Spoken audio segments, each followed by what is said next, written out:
All right, so we now know what the Fed is, how it got started, a little bit of how its structure exists. The question is, what the hell is it doing? What's its goal?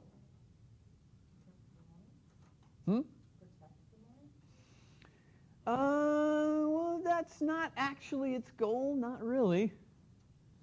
What's the goal of the macroeconomy? Grow GDP, full employment, stable prices. Technically, the goal of the Fed in its charter has two goals.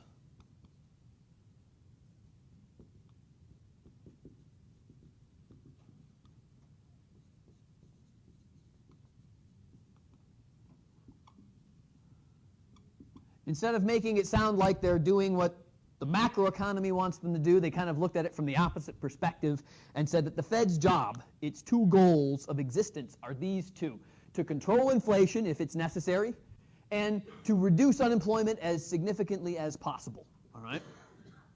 In other words,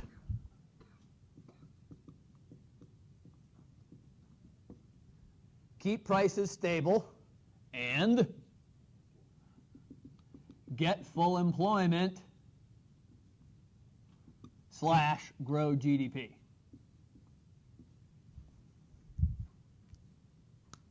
Which is kind of nice, right? Because since this is a macroeconomic level of an environment, it should be performing the goals that we want the macroeconomy to be performing. So the fact that it's actually written into its charter that that's the way it's supposed to work is kind of nice, okay? Now, there have been quite a few people out there who have kind of not liked the Fed, and would really like that piece of its charter to be removed. And that the goal of the Fed really should be to control inflation, and that's it. Shouldn't do anything more. It shouldn't look at the state of the economy and say, oops, there's lots of unemployment, I'm going to try and fight it. Instead, just say, look, that's the government's job. My job is to take care of money, and really the only problem we have with our money is if our money starts to lose its value, because remember, that's one of the three traits that money has to follow, and so the Fed's job should be making sure that our money always stays money, right?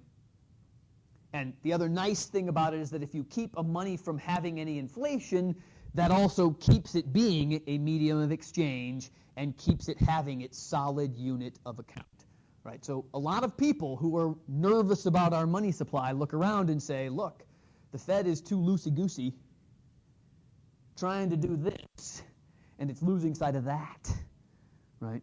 So all those people out there who have lots and lots of money right now and are seeing the value of their money decrease because the Fed keeps printing more and more and more money, they're all like, darn that Fed, I am wealthy and I should stay wealthy.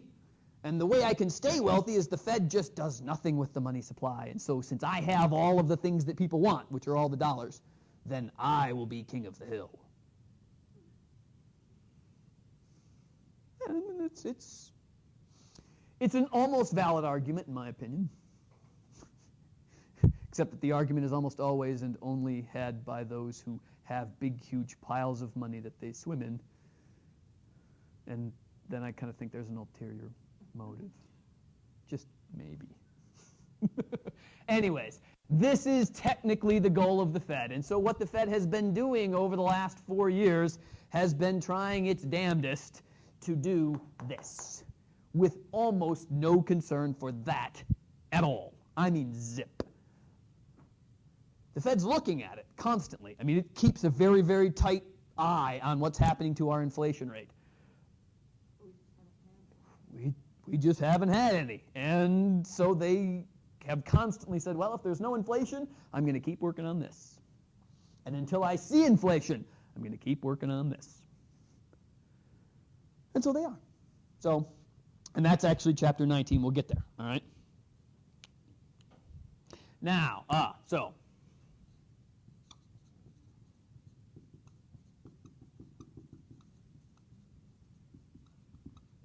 how does the Fed do this then? What are its tools to work with the economy? Well, the government plays around with fiscal policy That's government spending and government taxing. The Fed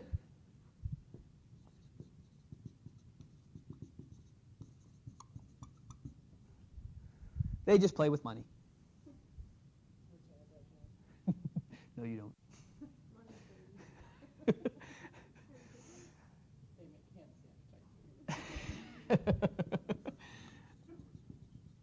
Practicing. This is the official way of saying it, monetary policy. All right, so playing with money is basically practicing monetary policy. It makes it sound more official. It's monetary policy. But really all they're doing is just, making money move, right? That's the Fed's job. All right? So that's, the nice part about the Fed, again, is that since it is independent of the government, which may be trying to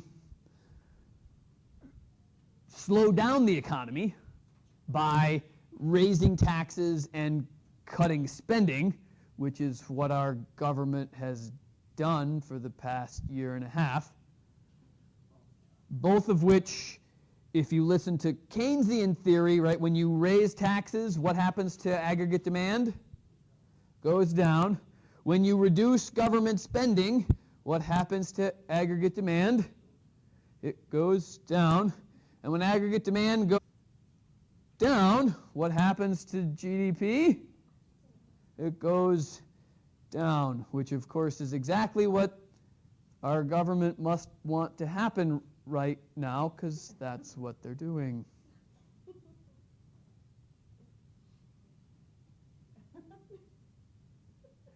So I said back in chapter 15 that the government's job was to take care of the macroeconomy. Sometimes they're not so good. And really, over the last 4 years, the only macroeconomic entity that's been trying to actually fight the fact that we're in a recession is the Fed. The government has done almost nothing about it since Obama's 2008, early 2009 stimulus package. Government spending has continually dropped since then. Again, with potential reasoning behind the whole debt issue and the possibility of us having the crowding out effect, and that interest rates will all of a sudden start to climb through the roof because we can't sell any of our debt, which is a very viable possibility, and it's a very scary point to reach if you get to it, right? Remember that end of that chapter 16 argument about why the debt is bad. But if the government is really telling us that they're trying to push the economy by saving money, that's the silliest, stupidest thing that's ever been said in the entire universe. Okay, that's just silly, right? If they're trying to save us because they're afraid that we're going to have this wall of interest crashing up against us that stops us from borrowing money anymore, that's a good argument. That's a solid argument. That's actually something I would cheer if someone would say it, except no one does, which bothers me to some degree. But again, that's another reason why I am relatively happy that the Fed is not run by the government. It can do whatever it wants, and if what it does is exactly contrary to what the government's doing, maybe it's a good thing. In fact, thank God it's a good thing, because right now I think we would be screwed if this wasn't happening. Of course, the other problem with this is that one of the things the Fed can play with are interest rates, right? I mean, that's one of the things that controls money. And in order to get people to spend money, what the Fed has been doing is been keeping interest rates low. Yeah, artificially keeping interest rates as low as possible, which is great, because then we can borrow money cheaply. The problem with it is that all the really, really, really, really wealthy people out there can also borrow money really cheaply, and then they can go and invest wherever they want. And since the Fed's basically giving them money at almost the 0.5% interest rate, if they take that money, invest it back in the stock market, and the stock market's making 8%, and they're paying 0.5%, what's the difference between 8 and 1/2? 7.5%, and it's another. And then the rich get richer. Does tend to work that way. Honestly, to try and have a more even spread of the money out there, it's really a better thing if the government spends it and the Fed doesn't in order to spur the economy. But that's maybe just me talking. Maybe I'm just completely wrong. Whatever. Dave Gile, of course, would say something entirely different because he's a little bit more conservative, so he would, All right, so. We figured out you could fix the debt if you killed off all the old people? 5,000 prisoners that are eating up 1.6 billion per person per year in our country. That doesn't help either.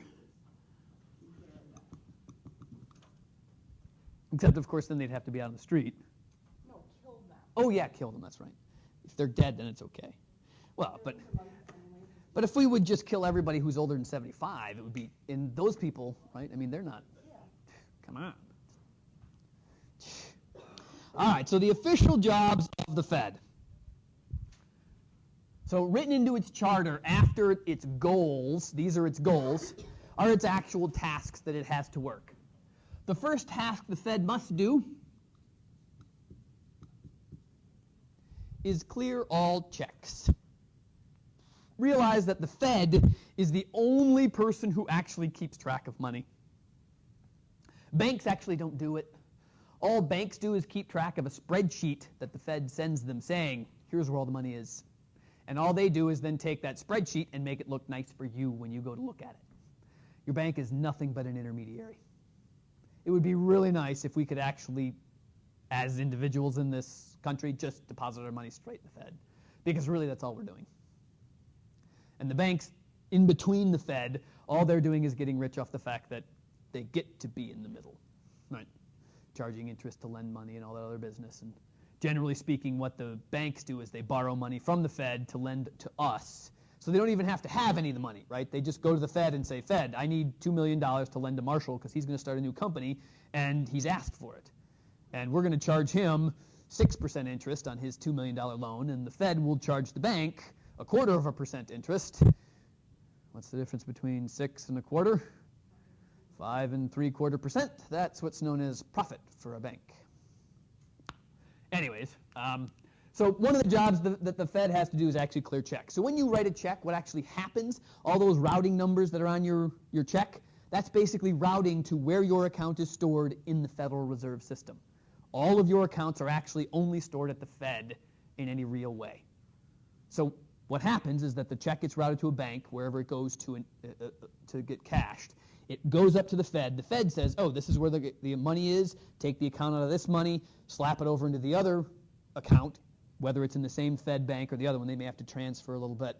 But then once it's done, then both of those Fed branch banks send the message off to the bank saying, here's what we did with those accounts. You can report back to those people saying we've done this for them. That's how our checking system actually works. So it's a little silly, but it's actually the way it goes. All right, so the other, this is a good one.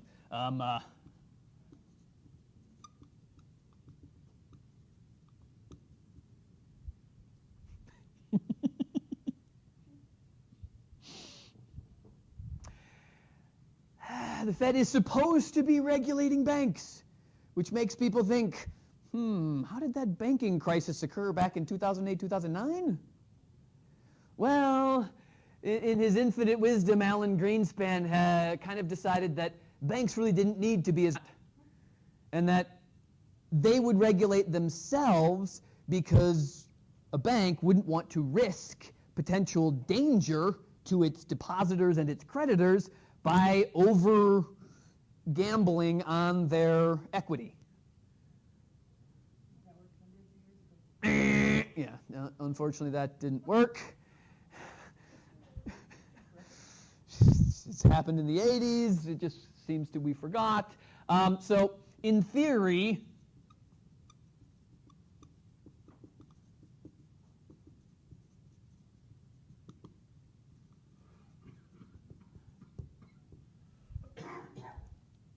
this regulation of banks, the purpose of it, again, it's not meant to help the banks. It's really not, even though it does.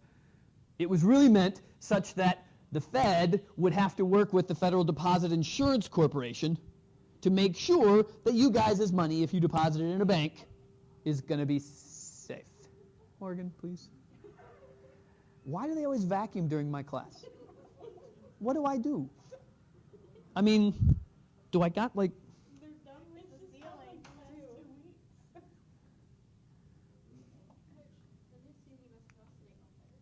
Though, I mean, there were leaves out there from the opening the door and people walking.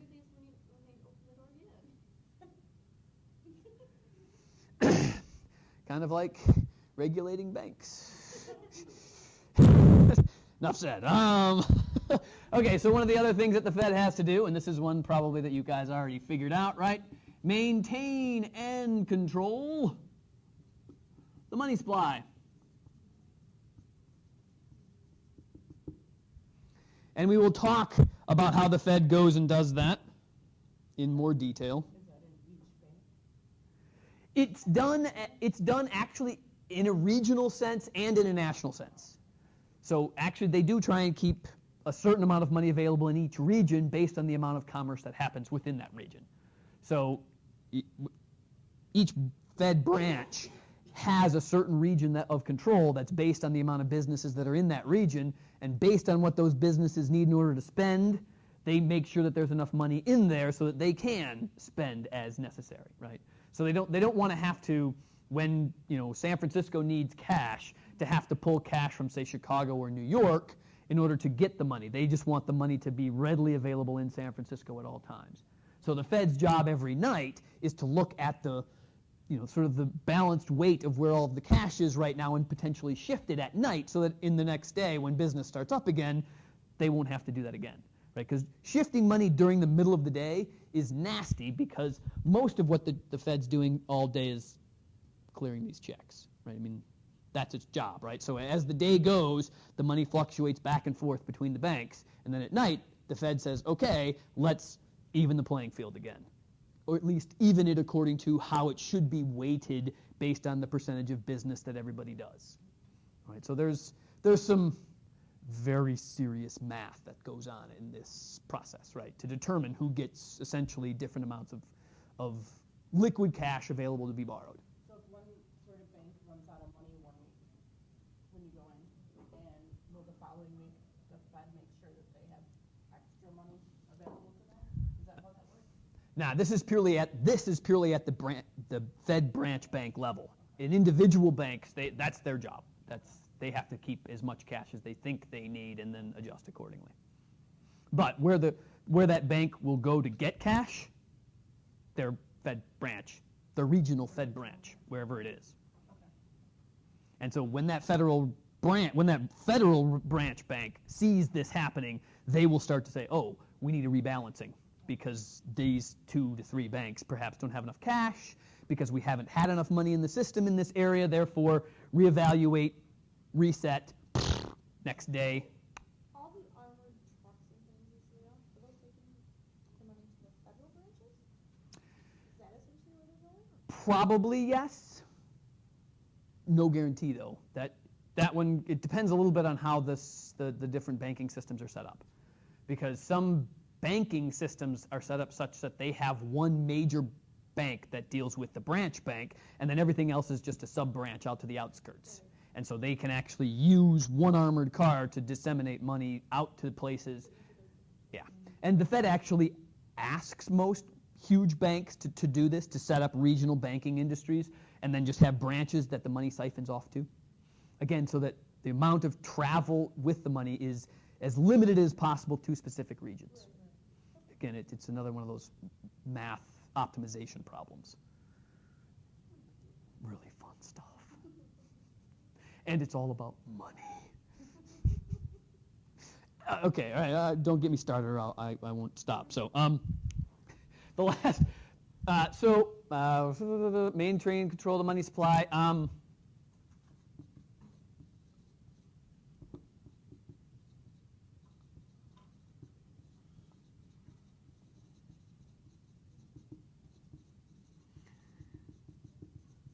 The biggest player that the Fed has in manipulating money supplies and interest rates throughout the economy or throughout the regions is through this FOMC.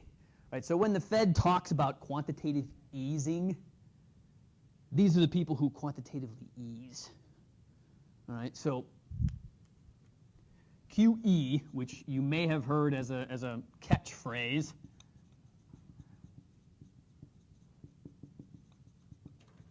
quantitative easing is just the Fed's way of saying buy.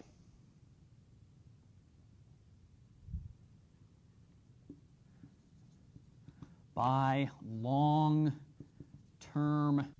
securities to increase M2.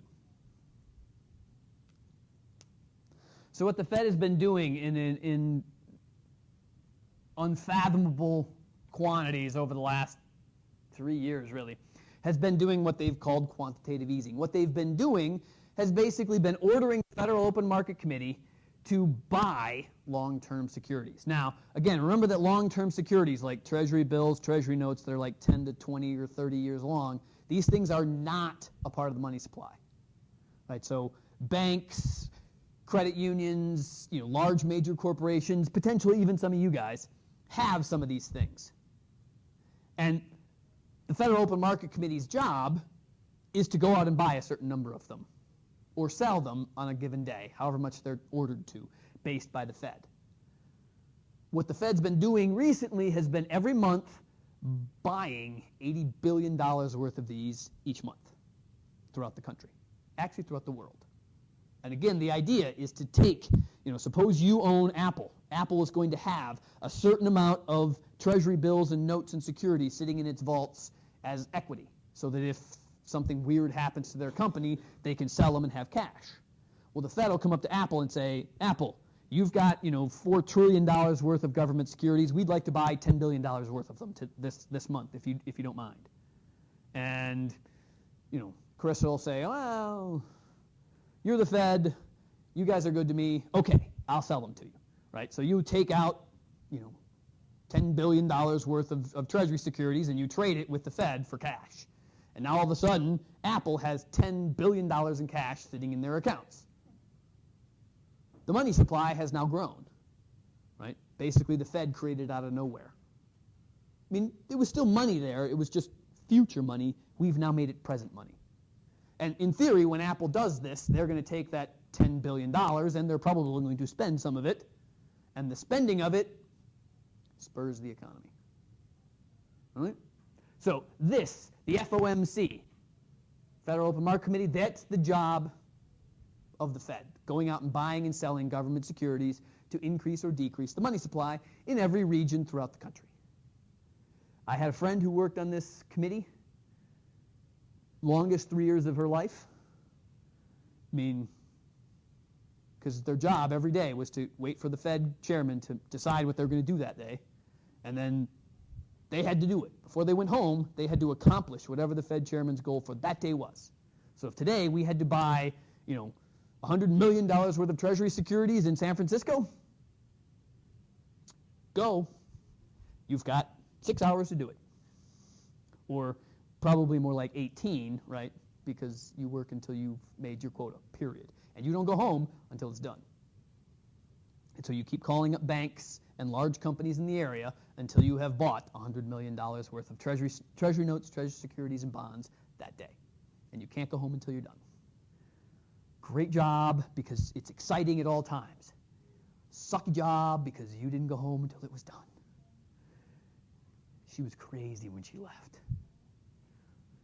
When she got a job, when she finally got a new job out at Wall Street, out on the East Coast, and only had to work 10 hours a day, she was ecstatic. She didn't know what to do with all of her extra time. I mean, and every day of the week, folks, except Sundays, right? I mean, that was the only time that she got a day off. Saturdays, had to do the same thing. It was brutal. Great stories, though. Great stories. And obviously serious quantities of necessary relaxation techniques. I don't condone drinking, but sometimes, yeah, it's a good idea. All right, so the last job of the Fed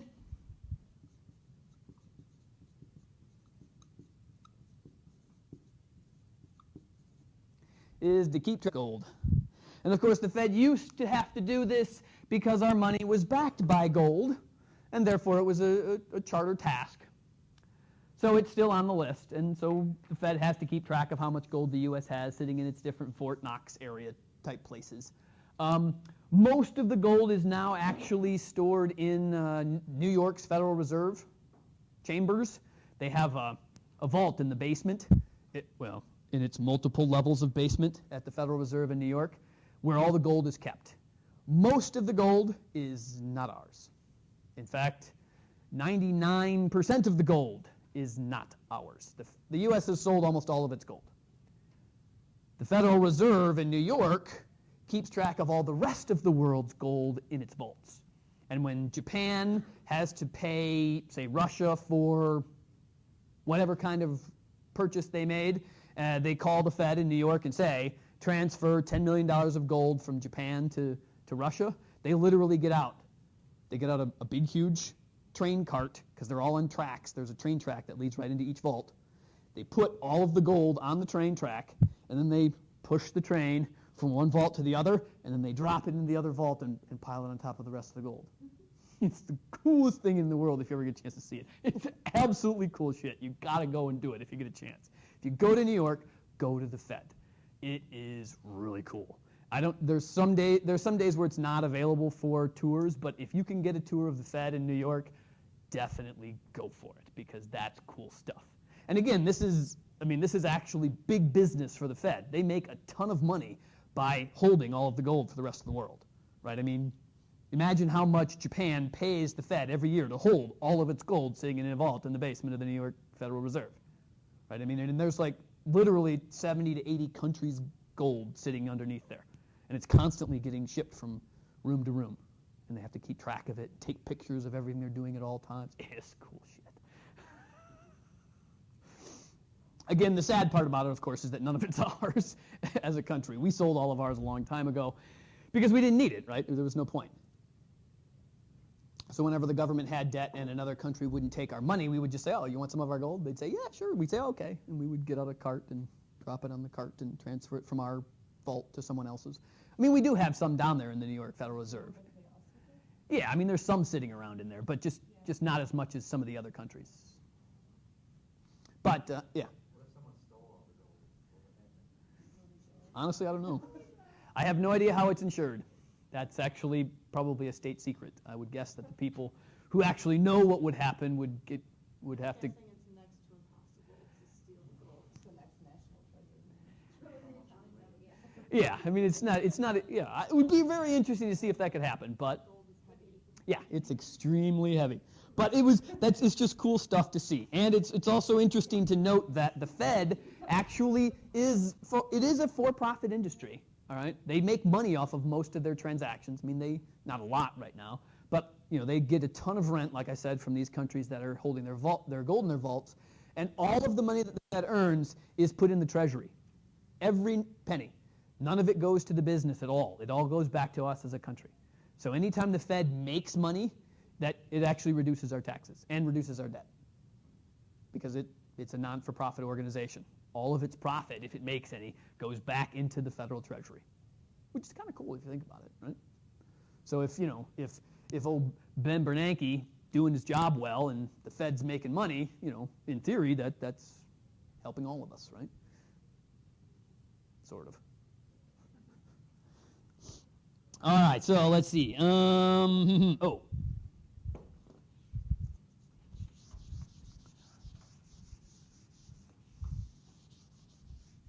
So these powers that the Fed has, or were given, this is literally what the Fed's been doing for 1913, I guess 100 years now. So did they celebrate the 100th anniversary? I didn't ever hear anything about it. Oh. Could be. I have no idea. I don't know when he passed it into law. But anyways, most of this power has existed for the Fed for a long time, but the ability to actually take care of all of these things at a national level didn't come around until 1980.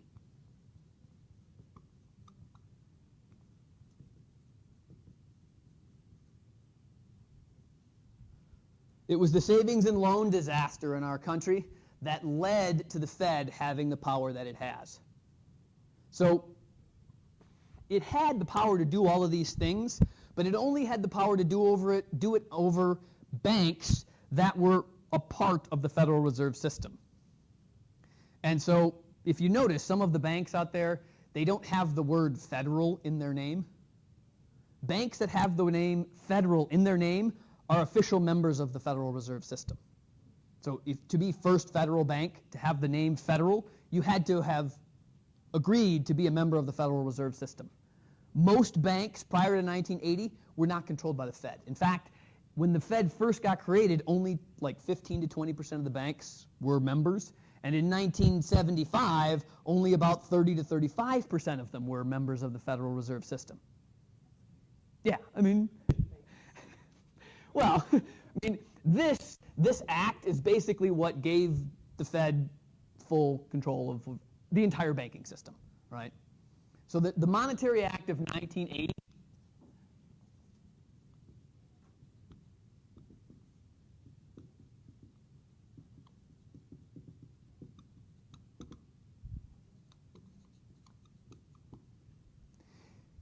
it made any banking institution a bank. In other words, it didn't matter whether you had the name federal in your name. It didn't matter whether you were a credit union, a savings and loan, or a bank. You were now a bank, period. And what that meant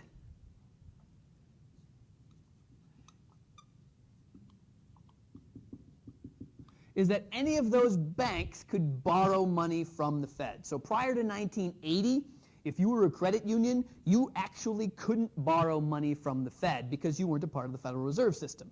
You would have to go to a Federal Reserve System bank and ask that bank to borrow money for you, and then you would have to pay that bank a little bit of interest on top of what the Fed charged them to have a go-between, right?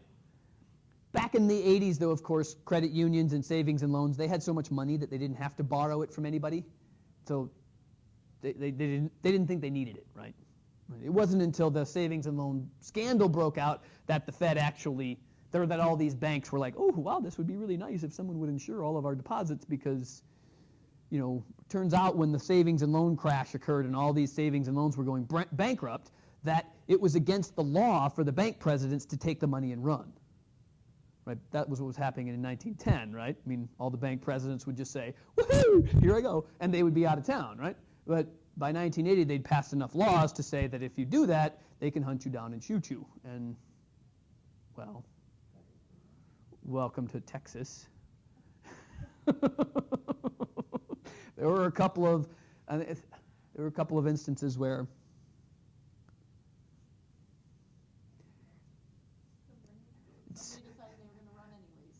exactly, and the defense was sometimes people just need killing. And in Texas, they were like, well, looks like you maybe did. So it was a little bit of a scary time. But anyways, they could borrow from the Fed, but then what that also meant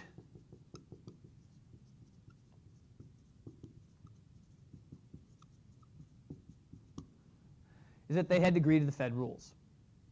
Right? So the Fed made up a bunch of rules and regulations that all banks must now follow. Right? The Fed was regulating banks, but only members of the Federal Reserve System, 40% of them. After 1980, folks, it was 98% of them. Right? There were only a few banking institutions left within the United States where the Fed did not have a direct control over them. And really,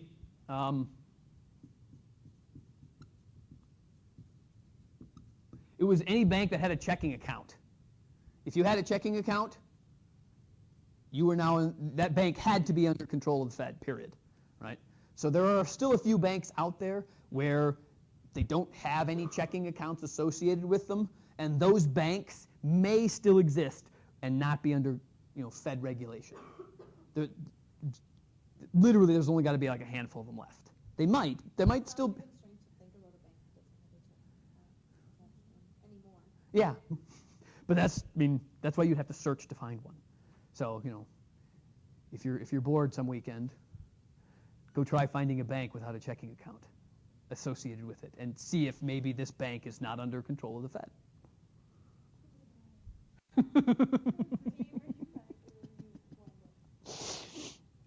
All right, so the other thing it did, right?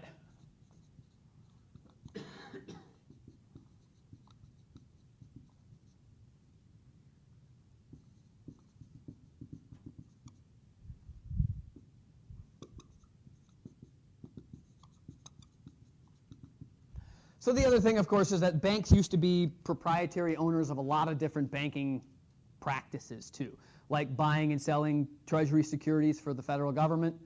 You could now do that at any bank, right? Checking accounts, again, any bank could have a checking account, savings accounts, notary republics. Again, notary republics used to be a bigger deal prior to the 1980s. After the 80s, it was, everybody could, if you paid the $120, you could become one, right? And you didn't even have to have a sponsor. Used to be back prior to 1980 that to be a notary public, you had to have a federal banking institution back you in order to become one, because somehow that made a difference. Don't ask me how. And then the last thing it did was it and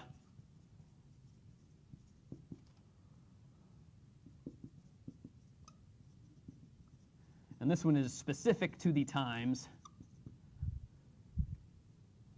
It removed all interest rate ceilings. You're like, why would that matter? Well, yeah, if you think about the 1980s, this is back when interest rates were literally at the 15, 16, 17, 18% level. Non-banking institutions like credit unions and savings and loans, they could offer bank accounts, and not checking accounts yet, but they could offer savings accounts that were paying 18 and 19% interest. The banks prior to 1980 that were a member of the Federal Reserve System, the most that they could have was like a 15 or 16% interest rate. They were capped by the Fed. And so all of those banks were pissed off because they were losing deposits to all the savings and loans and credit unions because they could offer higher interest. And so this was the give to all the banks in the Federal Reserve System. This was the give for all the banks that weren't already in there, right? So there always has to be a little give and take on both sides, and this was the push, right? And again, the reason, the only reason why is because we were going through some seriously high inflation, which required seriously high interest rates at the time. And so it was a way for the government and the banking industry to sort of agree on a merger of some sorts.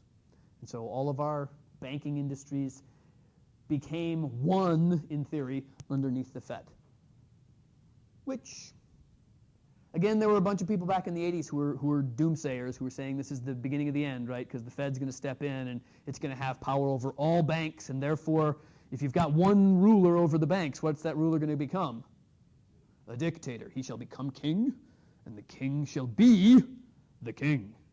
And this is Alan Greenspan. His first term was right after this happened, and everybody was scared to death of Alan Greenspan because he all of a sudden became probably the most powerful person in the world, arguably.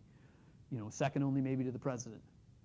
And he was true to his word. He did not run the show. He did not dictate. He let the market drive things, and he manipulated it to try and make the two goals of the macroeconomy move forward. It was totally against every natural human nature in our society that it would exist nowadays. But it worked, right? And so now it's sort of come along, and it's hopefully going to continue to work, and that it will, stay true to its form and apply these rules in such a way that it'll actually continually try and help our economy.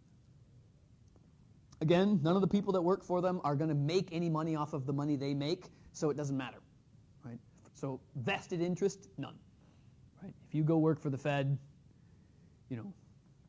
you're doing it for the experience so that you can get out and then go work for anybody else, because they'll be like, holy crap, you could live 2 years there? Yes, come work for us. And that's kind of the way people who work at the Fed are, because it's a hard job, and they can't pay you a whole lot because they're not a for-profit company, right? I mean, a lot as in, CEOs make $10 million a year for sitting around with their thumb up their nose. And But, these people who work for the Fed, I mean, they're making, it's not like they're making no money, but nowhere near what they would make in a business entity if they were working on their own. All right, so there is the Fed in its entirety, sort of setting up all of its rules for us to understand what does monetary policy do. So that is the end of chapter 18. Before I move past it and forget, you know what I have to do first, right? Well, are you all happy with your homework grade right now?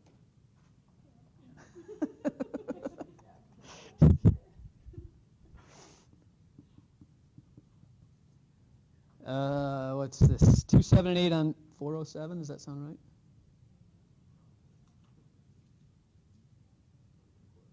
Yeah. Note there's an odd one there. I'm a nice guy. Say thank you.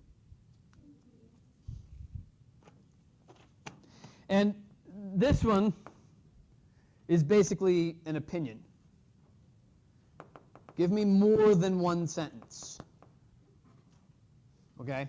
This is basically asking you, why do you think it is good or bad that the Fed is independent of the government? So, yeah, no.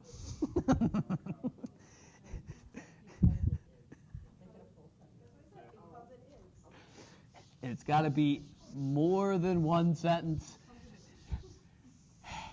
and preferably, two real, because two real sentences, not two pathetic run-ons or non sequiturs or.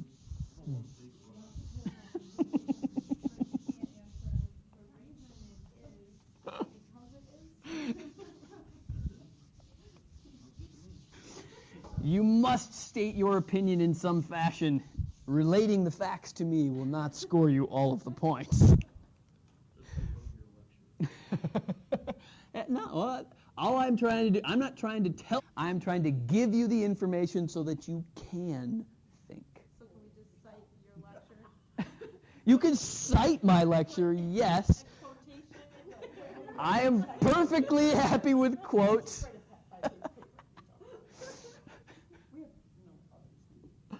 Well, that's why, that's why I'm not making you, write a book, right? I'm 2 sentences.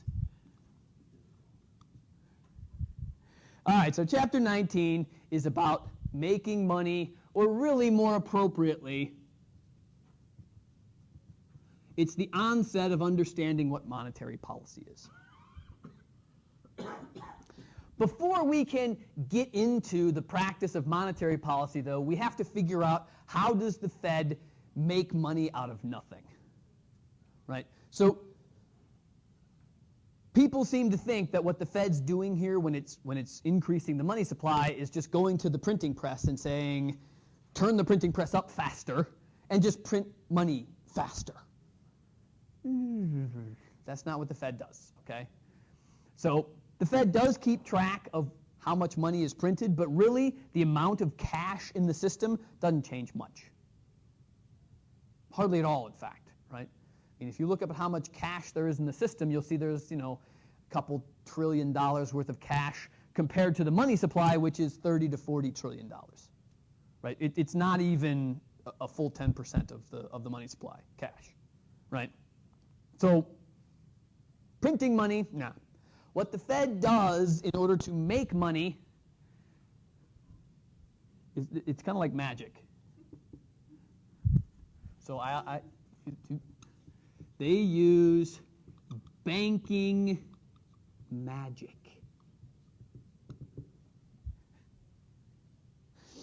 And the banking magic, it's got magic words, right? So it used to be like hocus pocus or, abracadabra, exactly, depending on which generation you came from.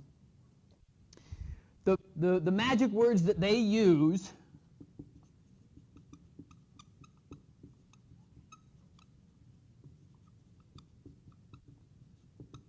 are these 3 words. This makes money appear out of nowhere.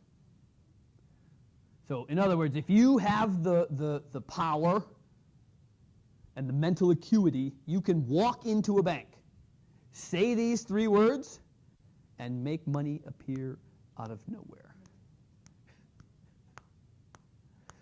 course, again, it's another one of those things where in order to make money, guess what you have to have first?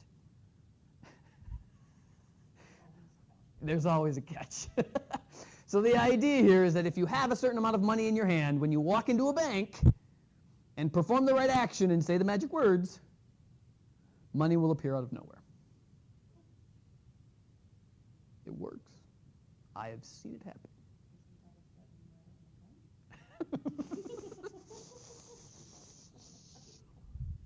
Okay, so what do we mean by fractional reserve banking? Well, this magic word or magic phrase is what the Fed calls the required reserve ratio. And I know you're cringing because as soon as you see that last word, ratio, what do you think? Yeah. Because a ratio is a fraction. And that's not a dirty word, it's just a slightly longer word.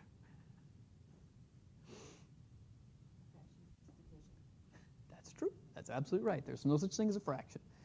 It's just a division sign, right? That little bar, that's just a division sign. So never think it's a fraction ever again.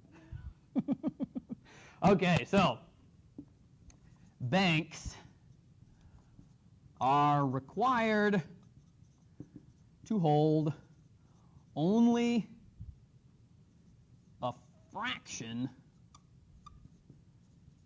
of each deposit in required reserves, comma, the rest becomes excess reserves. And the key to all of this is that any excess reserves that a bank has can be loaned out. Any/all excess reserves are loanable. Spell the word correctly, though, instead of loanable.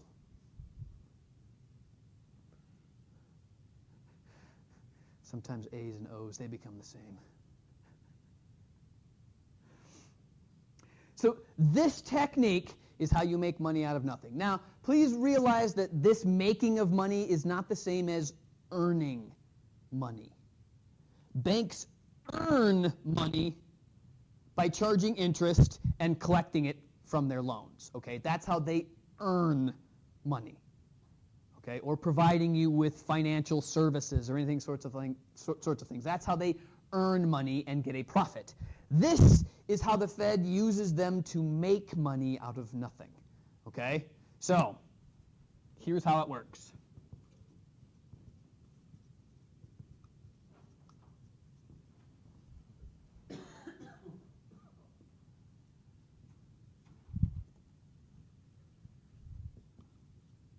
And I am going to abbreviate the required reserve ratio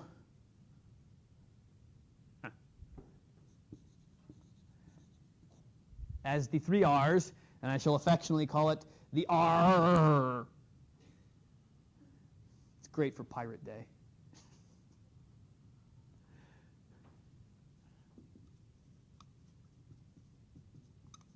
So for those of you who don't know, the required reserve ratio that most banks have to follow is somewhere around 10%. This number fluctuates slightly depending on the size and solidity of a bank, but generally speaking, most banks' required reserve ratio is around 10%. What that means is that every time they get a deposit, they have to hold 10% of that deposit somewhere, either as cash in their vault or on account in the Fed, one of the two. The rest, the other 90%, they can do whatever they want with it. So, if I deposit $1,000 into my checking account.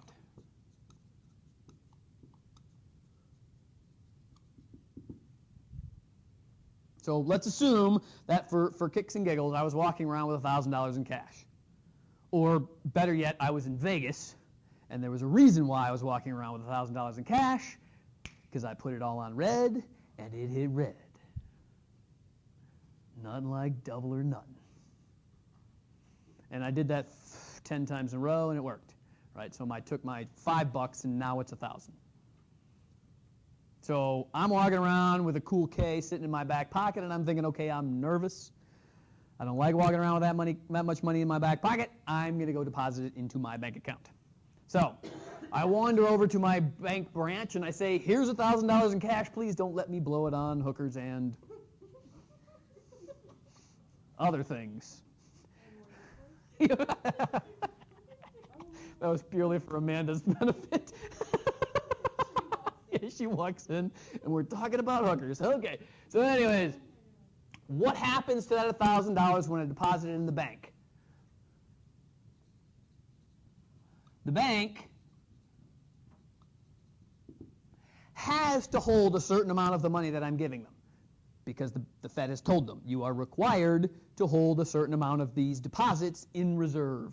Okay, but they only have to hold 10% of it. What's 10% of 1,000? So the Fed, or the just bank, takes 100 of those dollars, and they either walk to their vault and put it in their vault, or they put it in the zipper bag that goes into the armored truck that's going to get taken to the Fed, and it will be on account for this bank at the Fed, one of the two. All right. The rest of the money that I gave them become excess reserves, and that's the rest, $900. So the bank is sitting around with $900 of my money, darn it. What are they going to do with it? They're going to loan it to someone else. Because they can. They only have to keep 100 of it, right? But they've got 900 sitting around here. So Amanda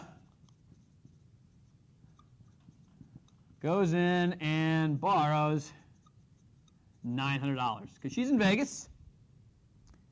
And unfortunately, she didn't hit it big. I ain't gonna go down the road of what Amanda uses the $900 for, but she needed it. Now, as soon as the bank lends $900 to Amanda, what has happened to the money supply? Think about it, right? I had $1,000. I gave it to the bank. It's sitting in my checking account. Is that money still in the money supply? Checking accounts, are those in the money supply? Yes, it is. So the money hasn't disappeared, right? My $1,000 is still sitting there. The bank hid 100 of it, but now it took 900 of it out and said, this was Marshall's, but now it's Amanda's. Did I lose $900 because that bank did that? No, my checking account still says $1,000. Where'd that $900 that Amanda got come from?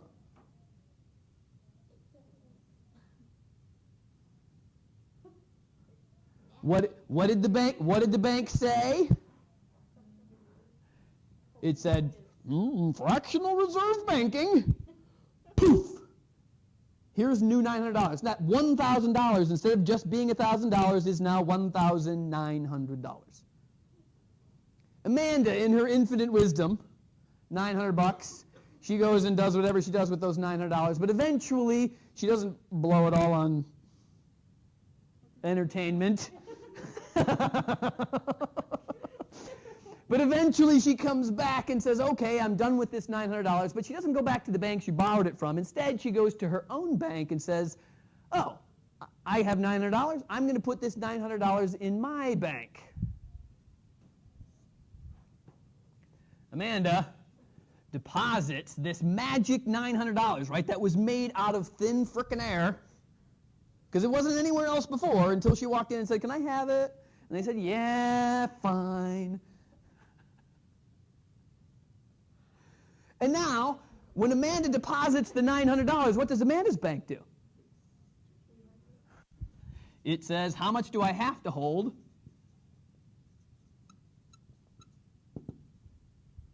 What's 10% of 900? 90. It takes that $90 and puts it into its vault or sends it off to its account at the Fed. And what does it do with the excess? Or the rest? $810 are sitting in its excess reserves. It's in walks Carissa.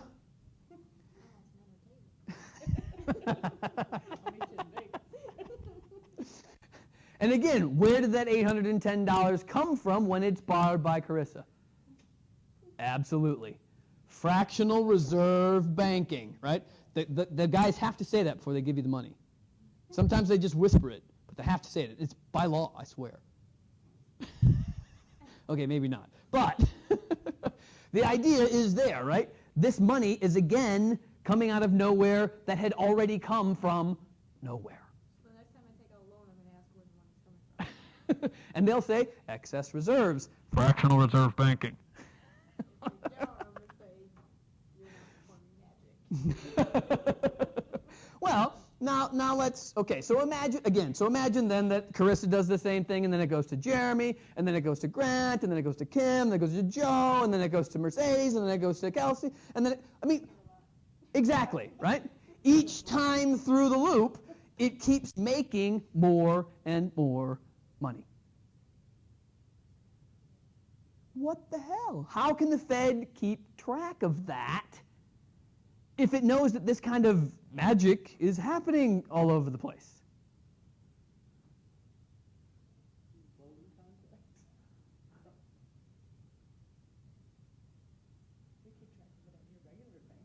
Oh yeah, they keep track. This is exactly, of course, why banks every day have to send the Fed a report saying, here are all of the deposits that we received today. Here are all of the loans that we gave today. We have to balance them all so that they're all on account and that their required reserves are met and that all of the rules are applied, and the Fed can gather all that information and say, this is how much money was made out of nothing today. Seriously, that's what they do every day, right? Now, again, realize that it works in the opposite direction too, right? So when I deposited that $1,000, I created essentially $900. What happens when I walk into that bank a week later and say, that $1,000, I kind of need it back.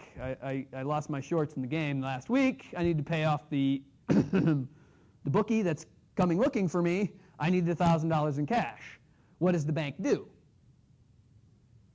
It gives me $1,000. And the same sort of thing that happened in the positive direction now happens in the negative direction. So every deposit creates money magically. Every withdrawal kills it. Just as magically. So it's like you've got this little black hole that you're following around with you. And every time you deposit money, you pluck some money out of the black hole and throw it out into space. And every time you withdraw money, you reach out into space and say, grab a certain amount of it and throw it into the black hole, and it disappears. It's almost like you're saying hocus pocus. That's great shit. Because how else can you explain it, right? Where is this money coming from? How is it disappearing and reappearing? The joy is that it's all just math, right? And the cool part about it is that the math is even easier than that whole spending multiplier, taxing multiplier crap, but it's also very similar.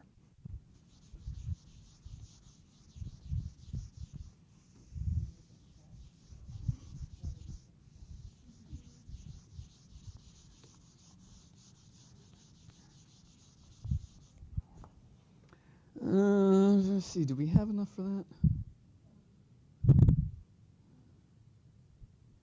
Okay, well, I won't go into the money multiplier quite yet. I'll just leave you with one last thing, and then we'll just call it a day. I don't want to get through all chapter 19 anyway. So normally speaking, when the Fed or when a bank goes to loan money out to someone, they have to look in this pile and see how much excess reserves do I have. If they have enough, they use it. What happens if they don't have enough?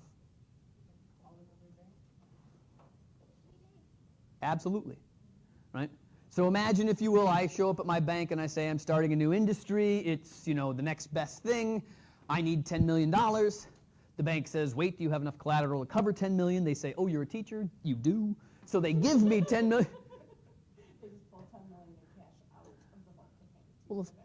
course, I'm a teacher, right? I mean, I must be rich beyond, the dreams of avarice, right? So they just gave me $10 million and said, here, go start your own business. So I say, thank you. Right? What a bank does when it doesn't have enough excess reserves, borrows from the Fed.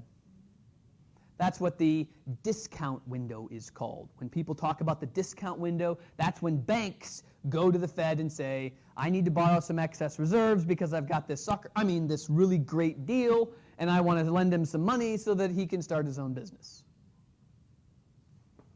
And if the Fed says no, the bank says, oh crap, instead of asking the Fed, it goes to its next door neighbor bank and says, hey, do you have any excess reserves I can borrow? And if that bank says yes, well, then no problem, same sort of thing. The magic keeps happening, all right? So realize that technically a bank has to have money in excess reserves to make a loan, period. If it runs out, then it needs to borrow excess reserves from somewhere else. So that's enough for now. Quiz on Wednesday over chapter 18, only chapter 18. I won't do any of this chapter 19 stuff. So don't worry about magic for Wednesday, at least for the quiz-wise. And we will move in through chapter 19 on Wednesday. Joe? Thanks.